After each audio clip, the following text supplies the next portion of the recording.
Hey everybody, Foley here for the weekly news recap to the 17th to the 23rd of July 2023. Starting a bit late, and by a bit I mean a lot. Sleep was good, sorry. Also, I had some shit to do this morning anyway. Is everything working? Mic is on. Yes, okay, right. Anyway, we're gonna move in. So, what is going on this week? In the weekly news, as we do. Anyway, what am I talking about? Right, Tenebris Pictura is a new game announced this week. It has a lot of... how to put it? So there's a couple of games that have this kind of jumping into different worlds mechanic coming out soon or out already. We have stuff like Viewfinder, which has you taking pictures and then jumping into the pictures. We've got stuff like Cocoon that has you carrying worlds with you and dropping them down in places and then jumping into them. Tenebris Pictura has paintings that you jump into. It also has this kind of miniature look to it, which is quite nice. Gameplay, there is like combat and stuff as well. We probably won't see too much. Oh, never mind, we're gonna see some of it here. It's got a bit of a bullet hell thing going on. So unlike Cocoon and Viewfinder, which are mostly puzzle based, Tenebris Pictura seems like it'll be more of a combat focused thing. It looks pretty cool. There's some really interesting shots and what's the word? Set pieces and stuff like that going on. So it'll be interesting to see how the game itself actually plays out. It's only being announced, so there's no release date or anything like that, or consoles or what have you. Prospective consoles, I think it's planning to come to everything, but we don't quite know just yet.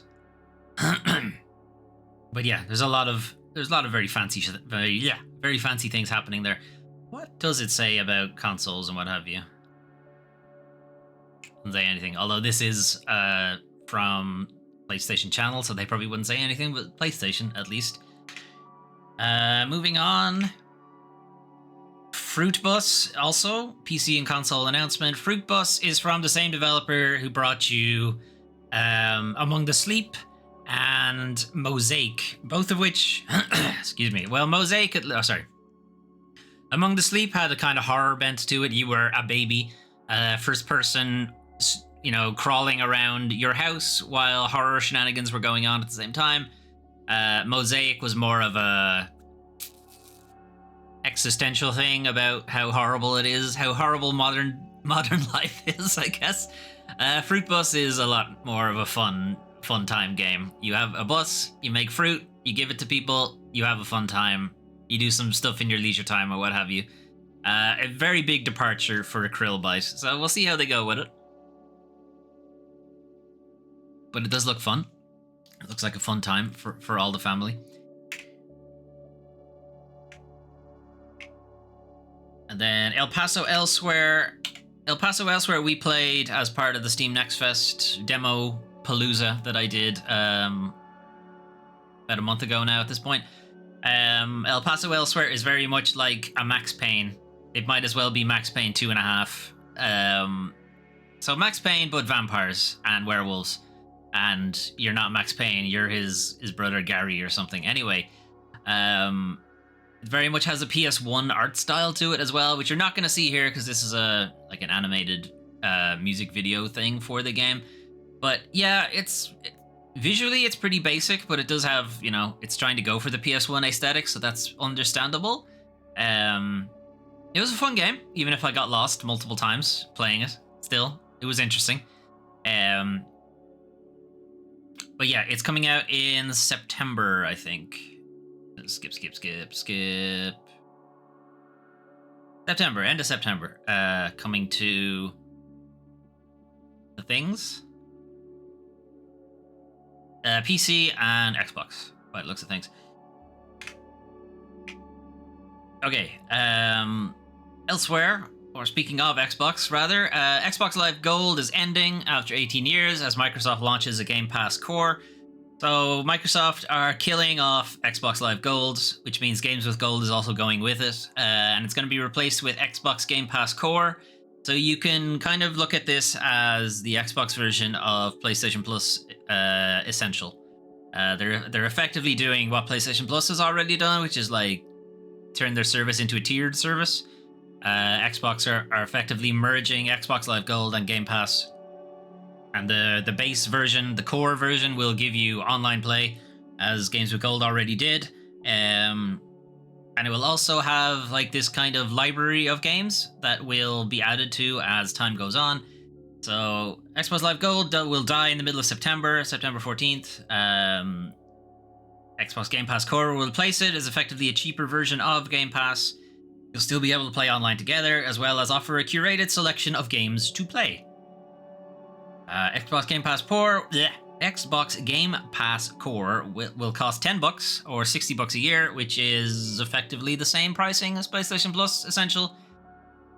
One interesting thing to point out here, though, is if you decide not to continue the subscription service, if when Xbox Live Gold goes away and you decide not to continue, you will still be able to play any games from Xbox 360 backwards. Any of those games you've redeemed on the service, but any Xbox One games and forward, you will not. Xbox One games, you will need to remain a Game Pass Core or Game Pass Ultimate subscriber to keep your Games with Gold games. So, if you want to hang on to them, you're going to have to stay on the service, which is PlayStation Plus. Again, it's the same. It's PlayStation Plus does the exact same thing. Regardless of subscription status, any Xbox 360 titles redeemed via Games with Gold will be kept in the player's library, which is not the way PlayStation Plus does it. So that's one thing they do have on them. If you're an existing Live Gold subscriber, you'll be grandfathered in to the new Game Pass Core thing. Among some of the games that will be available as part of Game Pass Core are this list here: Among Us, Dishonored 2, Doom Eternal, Fallout 4, Grounded, Hellblade, Elder Scrolls Online, a bunch of other things. A lot of those are first-party games. Microsoft promises to add new games to Game Pass every 2 to 3 times a year, so it's not every month, which is not the same as Games with Gold or PlayStation Plus. So it won't be refreshed as often. But by the sounds of things, these games stay there. It's not like PlayStation Plus Essential where the 3 games rotate out. It seems to be the case that this library will just grow as time goes on. The strange thing, and as pointed out here on Kotaku, is that the regular Xbox Game Pass for console is just $1 more. It's kind of strange why they wouldn't just give it to you. Like, why wouldn't you just give it to them and have the subscription? Just time the subscription to whatever they have with their Games with Gold thing, and just eat the $1. Like, why just have this one service that sits around now that is $1 less than the regular Game Pass?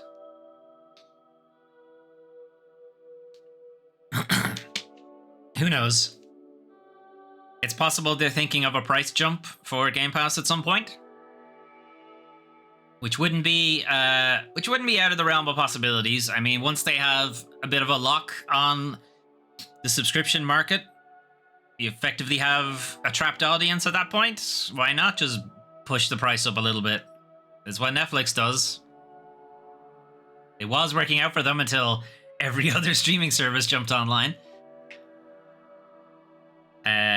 The Epic Games, free Epic Games for this week. There's 2 of them, actually. The first one is Murder by Numbers. It is a pretty interesting visual novel, detective-y type game. Solve pixel puzzles to find clues. Use those clues to interrogate witnesses. Work your way to the truth and uncover the mystery of Murder by Numbers. So it's a puzzly game, but it also is very much like an Ace Attorney kind of thing. Ace Attorney, Danganronpa, Master Detective Archives Rain Code, which we played yesterday, is also very similar, except this one's free, so give it a shot. It is free until Thursday of this week. And as I said, 2 games. So the other game is The Elder Scrolls Online. Join over 22 million players in the award-winning online multiplayer RPG and experience limitless adventure in a persistent Elder Scrolls world. Yeah, it's the MMO. Elder Scrolls MMO. The free tier, I don't know how much you get. you obviously you won't get this. You won't get the newest expansion, but I don't know how far it lets you go. It doesn't say. Final Fantasy 14 lets you go as far as Heavensward. Sorry, lets you go as far as Stormblood. You don't get to actually play Stormblood. So you get the core campaign and Heavensward. After that, you have to pay. So I don't know how it's working with Elder Scrolls Online, because as far as I'm aware, it's a subscription-based service as well. I haven't played it though, so I don't know. Anyway, there's a free version of it on Epic, or you can wait and become part of, as we saw earlier, Xbox Game Pass Core, and it'll be free on that as well. So pick your poison, I guess. Speaking of Xbox Game Pass, the July refresh, or the mid-July refresh, has been announced. So the game's coming to Xbox Game Pass for the middle of July. Celeste, Figment 2, Creed Valley, The Wandering Village, Toem, A Photo Adventure, Serious Sam, Siberian Mayhem, Maquette, and Venba. Celeste is a excellent platforming teleport dashing game. It's very much like a puzzle-based platforming game. It's very fun, very frustrating. Figment, I don't know what that is. The Wandering Village is launching straight into Game Pass. The Wandering Village is effectively a management sim, a town management sim, but the difference here being that your town is on the back of this big turtle, lizard, dragon, grass, swamp thing that wanders, as you might imagine, the Wandering Village. And the places that it wanders to determines the goals and difficulties that your village will encounter for that particular season as the creature is wandering. And obviously you need to keep the creature healthy and so on and so forth. Toem, A Photo Adventure, I believe was a PlayStation exclusive for a while, and is now coming into Game Pass. Toem is a monochrome puzzle game with a photography mechanic, so you're solving puzzles by taking photographs and stuff like that. Really interesting characters. It's just a fun, fuzzy, fun time game. Despite it being all in black and white, I found it quite enjoyable. Short enough game though. Serious Sam, Siberian Mayhem. Serious Sam is like a wave shooter kind of thing. You just need to survive hordes of enemies attacking you, basically. Maquette is a nested world puzzle type thing that we're seeing a lot of now. Maquette probably maybe one of the earliest ones, where you would have a series of nested worlds inside the other worlds. So you can possibly see on the poster for it, you have the dome, and then inside the dome you have the exact same dome again, but just a smaller version of it. And then inside that dome is a smaller version, and so on and so on. So you jump in between the different sizes of worlds. You can take objects from the bigger world and put it in the smaller world, or smaller world and put it in the bigger world. If you move things around in the small world, it'll move things around in the big world as well, and so on. So you solve puzzles that way. Venba is also launching directly into Game Pass. Venba is kind of a South Asian, Indian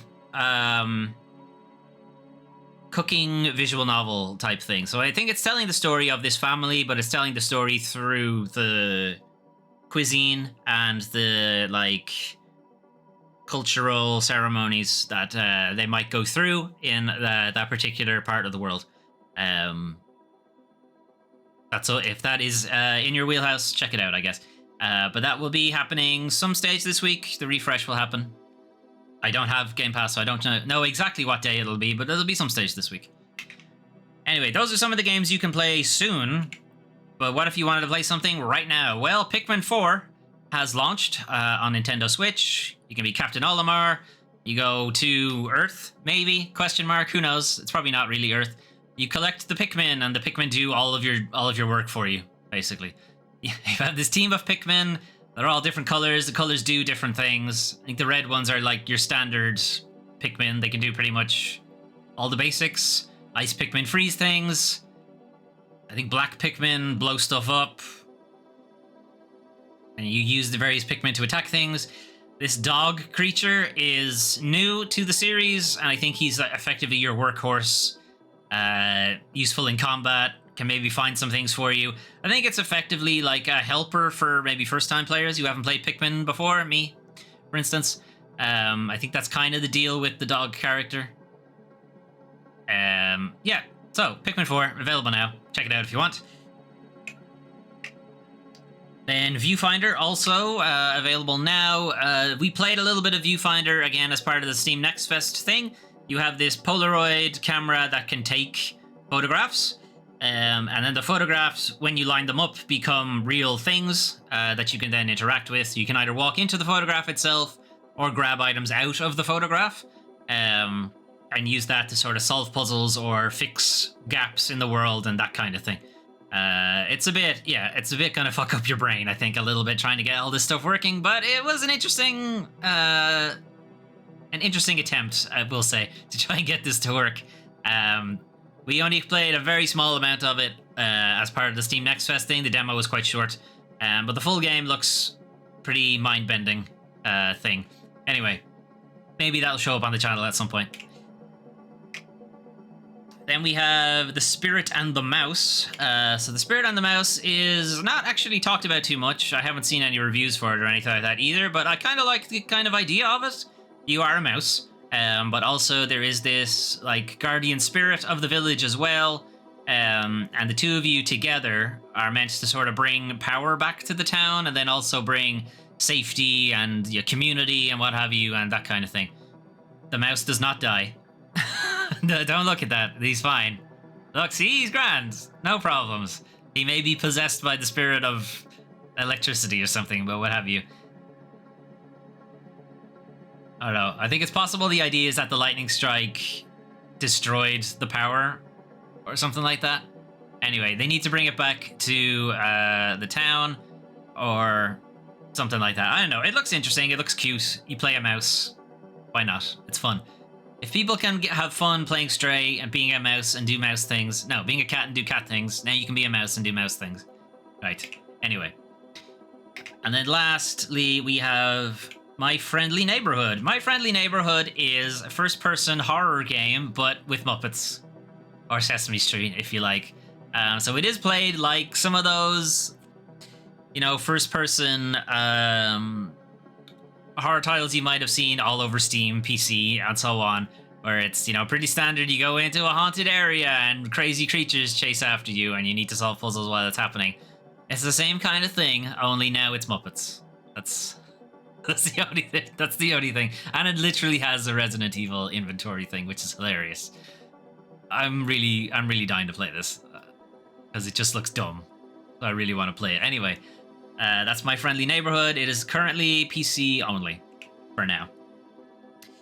Moving on. Anyway, unfortunately though, it is now time to talk about the worst parts of video games, the video game industry. So, Microsoft announces binding agreement to keep Call of Duty on PlayStation. So, following the FTC's failure to appeal the merger, it seems that the Microsoft Activision merger is going to go ahead. More on that in a bit, because it should have gone ahead by now, but it didn't. So more on that in a bit. Since PlayStation have effectively lost their crusade, we'll say, against the merger, they have instead agreed to this binding agreement. Now, it should be pointed out that business agreements are not binding in any way whatsoever. But whatever. They keep calling it a binding agreement, but it's not. But whatever. It is effectively the same 10-year agreement that Microsoft have gone through with a bunch of other services. They did it with Steam. They've done it with Nintendo. They've done it with Nvidia and a couple of different things. So it is effectively the same agreement. If the terms are exactly the same, we don't know. But it is still the 10-year Call of Duty will be on PlayStation kind of thing. So they've agreed to it. It's just Call of Duty for now. No other games have been made part of that agreement. There's no mention of Starfield. Yeah, there's no mention of Elder Scrolls 6, whatever they decide to call it. There's no mention of other things from that series, Diablo and so on. If Diablo 5, Diablo 4.5, whatever they decide to call it. Will expansions to Diablo hit Xbox first, and then 6 months later it comes to PlayStation, something like that? We don't know. Anyway, that's that. And then speaking of the merger, so it should have happened this week, but it didn't. So it has come out that they have instead decided to extend it to middle of October. So it was due to be completed July 18th, 2023. The deadline has now been extended to October 18th, 2023. Originally, the fee, if the deal did not go ahead, Microsoft would have to pay $3 billion to Activision.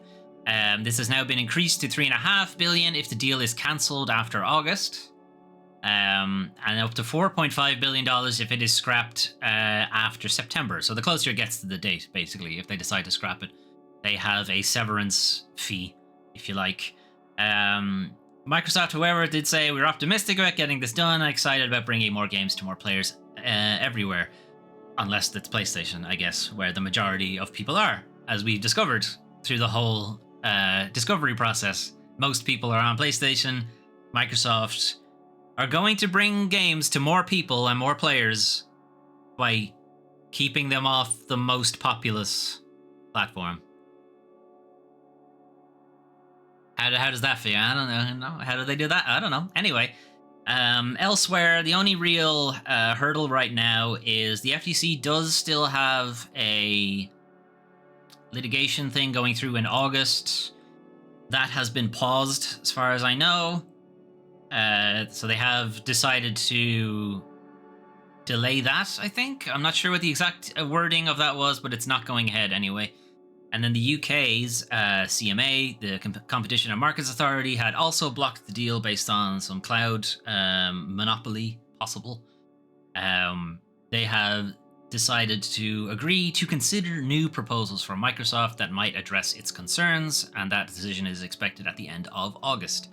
So I wonder if those dates, because August 29th lines up with the same scrappage penalty. So it could be that if after August 29th the CMA still blocks it, Microsoft might decide to scrap it, in which case they'd have to pay $3.5 billion to Activision. The September 15th one might line up with the FTC's thing. It's possible. Anyway, they're considering a new proposal which might mean Microsoft divesting of some things. Or setting up a UK-based subsidiary that will handle cloud or something like some kind of concession will have to be made. Anyway, that ordeal rumbles on. Despite Nintendo and Valve, emulator dev isn't worried about legal danger. So this was news that the GameCube and Wii emulator Dolphin is not coming to Steam after all. It was added to Steam earlier this year, was then taken down around May, and there was some legal squabbles about it, but the developers have decided, you know what, fuck it, we're not going to bother. So some interesting things did come out from it, though. So, like, Nintendo typically they love a lawsuit. They really do love a little bit of litigation. They love a bit of cease and desist, search and destroy missiles. But they never came after Dolphin, ever. And as it turns out, they didn't come after them here either. It was actually Valve that did this. Valve went crying to Nintendo to say, hey, are you guys okay with this? The emulator's creators have spoken up and claimed Nintendo's suggestions that their software breaks the law are completely false. More on that in a bit. Valve went running to Nintendo to tattle on the project. So when it was listed and they went through the whole rigmarole of getting themselves submitted to Steam, it was Valve that contacted Nintendo to say, hey, you okay with yada yada yada? And Nintendo came back with their usual spiel. The MCA, it violates our copyright. You stole like an encryption key or something. And the Dolphin emulator developers have always maintained that you cannot copyright a bunch of numbers. So fuck you for that. And also, emulation is not illegal. So you, like, Nintendo don't have a leg to stand on, and they don't, really, which is why they've never gone after them legally for this kind of thing. Nintendo didn't go after them for something. This is like saying Disney didn't go after somebody. Like, if they don't do it, that means they know they don't have a chance. Valve then approached the developers behind the emulator, saying they needed to negotiate whether the software could release on Steam with Nintendo. No, they don't. But that was Valve's position, so that's kind of where the developer was stuck. It's like, emulators are legal. There's no issue here. Nintendo has no involvement. Only for them to come back and say, yeah, but you gotta get Nintendo's permission for something that you don't need Nintendo's permission for. That was the position Valve were taking, which means the developers like, fuck are we supposed to do? So, the Dolphin Emulator project has decided to abandon its attempt to release the project on Steam entirely. To be required to seek Nintendo's permission to release a product on Valve Store isn't a thing, cannot be done, and so that's that. Yes, they're stuck in a weird position. This is mostly, I would say, Valve wanting to avoid litigation or DMCA takedown requests and shit from Nintendo and that kind of thing.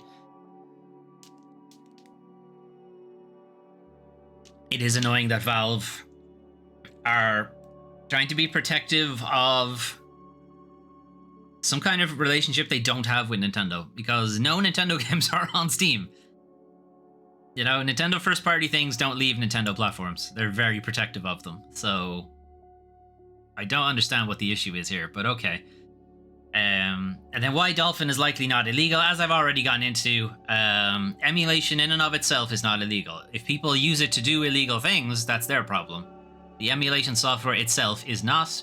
It is part of circumvention. The software itself, it is not illegal to simulate things for reverse engineering purposes and things like that. There is a unique carve-out in the DMCA for that exact thing. It is like saying people who use PCs to hack bank accounts or whatever. That means PCs are illegal. It's like, no, they're not.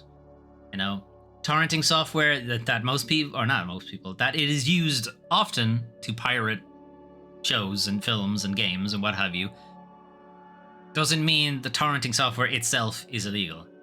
There are legitimate uses for peer-to-peer networks. That they happen to be used for nefarious things is not the software's fault. Again, same situation. It's not the PC's fault that you used it to download pirating or pirate stuff. It's not the browser's fault. It's not the Google search engine's fault that you typed in free nudes or whatever. Like, nobody goes after Google for that. They go after them for DMCA to de-link things and what have you, but they don't go after them for like loss of revenue or anything like that. So basically, emulators fall under the same category. The software itself is not illegal. What people use it for is their business, but the software itself isn't. And the cryptographic key that was always a contention was what Nintendo brought up, is that the Wii common key that was used to effectively decrypt Wii discs so that they could run on the Wii has been out in the wild for years. And Nintendo have done nothing to kind of claw it back or anything like that. They just let it go. Years have gone by, statute of limitations. They never asserted any kind of ownership over it. And not only that, but no one has ever tried... Sorry, what is the wording? You can't copyright a random collection of letters and numbers. That's not copyrightable. If it is copyrightable, we're in a lot of trouble. We're in so much trouble. We have way too many other problems will come up if that ends up being copyrightable. And not only that, but pretty much nobody has ever taken an emulating software to court. Even famously litigious Nintendo haven't bothered because they know they won't get anywhere with it. It is very much legal. A short string of entirely random letters and numbers generated by a machine is not copyrightable. That was the phrasing. If that ever changes, the world will be far too busy to think about emulation. Yes, we will have so many other problems if that ends up being copyrightable. Anyway, we're not going to see it on Steam, but that is entirely because Valve don't want it there, by the sounds of things. But they don't want to say they don't want it there. They're going to try to pretend that, no, it's Nintendo that don't want it there. But Nintendo don't have any stake in it. So it's Valve who don't want it there. Anyway, moving on. Finish off with something very stupid out of the community. Sony's infamous E3 2006 press conference is available in 1080p for the first time. So this is from NoClip. They do a lot of sort of game history things, amongst other things, on their YouTube channel. So they have remastered the famous E3 2006 conference from Sony. This is when they unveiled the PS3 with its ridiculous price. It was like $600. Ridiculous. That's ye olde $600. It's like $1,000 now. It also had some pretty famous memes from the time, you know, Giant Enemy Crab, Ridge Racer, that kind of thing. It was very awkward. It's like one of the earliest It's one of the earliest memes, really, as far as I can remember. Internet memes. Internet would have only kind of, it's only really hitting its stride in and around 2003, 2004. Or Google is at least. YouTube, effectively in and around the same time too. So, yeah, it's a cringe fest, but it's there if you want to watch it. It is important for historical reasons, and maybe this needs to be shown to Jim Ryan to stay humble, because he's getting a bit. Sony, modern day Sony is getting a bit 2006 Sony. Let's just put it that way. That's what it's starting to feel like. Anyway, that is the news for the 17th to the 23rd of July, 2023. And we'll just leave that to play. So, a couple of games announced. Tenebris Pictura looks kind of interesting with its jumping through pictures. Fruit Bus from a developer that normally does kind of horror or horror adjacent type games. That'll be interesting. El Paso Elsewhere, has a release date. Xbox Live Gold is disappearing. It's going to be merged with Game Pass. So it does feel like Game Pass and PlayStation Plus are starting to become a bit more homogenous. Not homogenous. What's the word? Similar, I guess. They're starting to become. They're starting to look like they're the same service. We'll put it that way. And if that's the case, Game Pass looks a lot better than PlayStation Plus, but what have you. Anyway, Valve are keeping Dolphin off Steam. Of course, Dolphin is available anywhere. Just type it into Google, you'll find it. It's really not that difficult. As I said, it's not illegal to own the software. And if you already own the game, it's not illegal to rip the ROM off of it. Or if you already own the physical copy, you can just say, I have the physical copy. I don't know how to rip the thing off, but I'm allowed to. So instead of that, I'm just going to download the ROM. But effectively, they can't stop you because it's not illegal to do that. Again, there's all these sorts of carve-outs for these kind of things. If you already own the game, it's not illegal for you to do that. The games themselves are old enough at this point that they can't really enforce it either. Now, that's not going to stop Nintendo just throwing a bunch of money at it and people get scared and they take the stuff down. It's understandable. I get it. But there isn't actually anything illegal going on there. Anyway. Also, the FTC... Sorry, not the FTC. The Microsoft Activision thing rumbles on. The deal has now been delayed out until October. Or the deadline has been placed to October. It can obviously go ahead at any point past that. And Xbox Game Pass for July has been, or will be, refreshed at some point this week. So that is what's going on in the industry. But what is going on on the channel this week or next week? So we will have, as soon as I find it.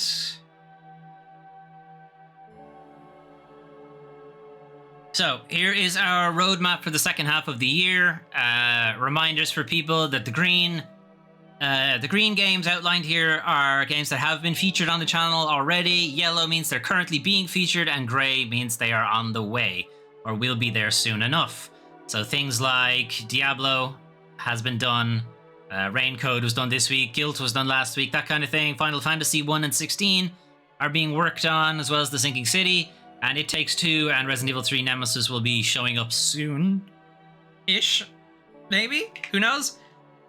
Anyway, this week, as part of Foley Plays Games a bit, we played Master Detective Archives Rain Code, which was last night, and somewhat into this morning as well, because that stream went pretty long. It was a 5-hour stream. The game just did not want to stop. We didn't even get out of the prologue, either. That's Japanese developed games for you, I guess. It took a very long time to just get out of the prologue. We're not even out of the prologue. I don't even know when the prologue finishes. Anyway, fun game, though.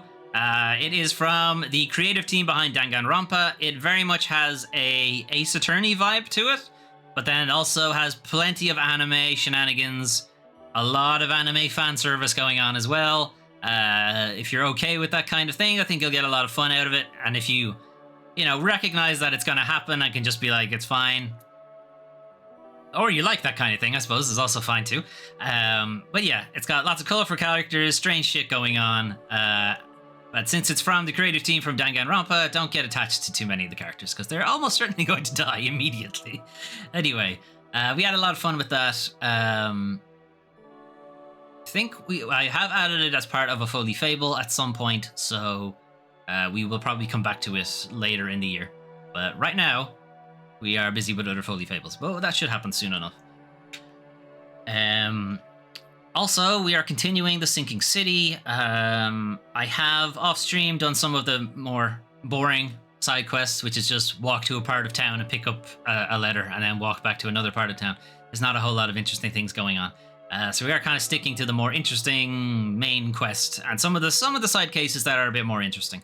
We are coming to close to the end. There might be maybe 2 streams left, but I do feel like it's probably 1 stream left. 1, maybe 2 if I decide to go through all the side cases. Anyway, moving on. We have also started the great ordeal that I have taken upon myself, which is to play all of the Final Fantasy games in the mainline series except 11, and you know why. You know why it's not 11. Don't ask me why.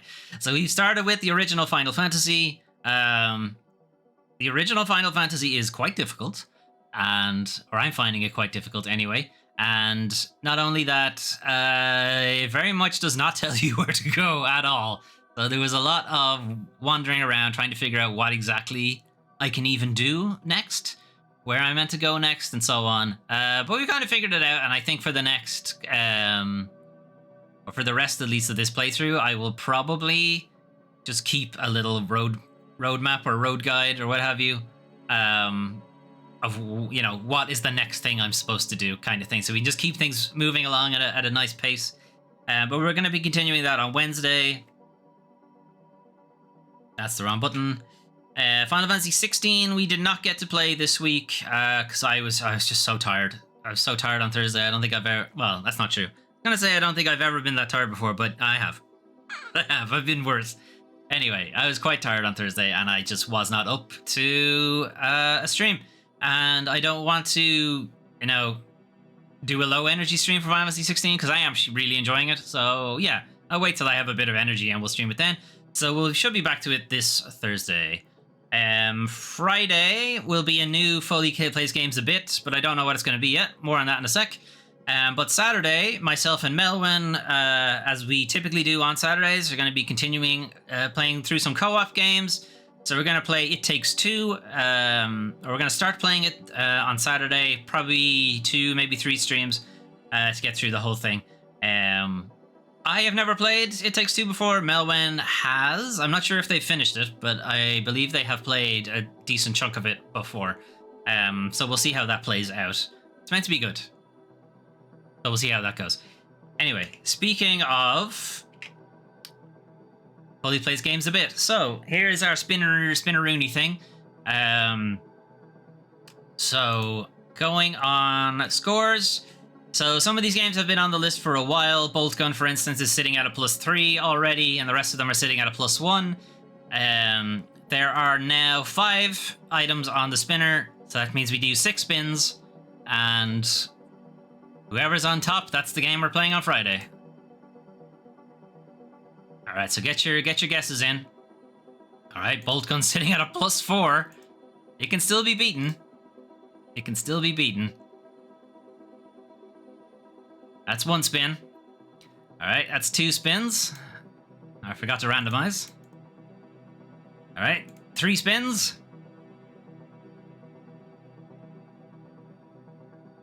Okay. 4 spins.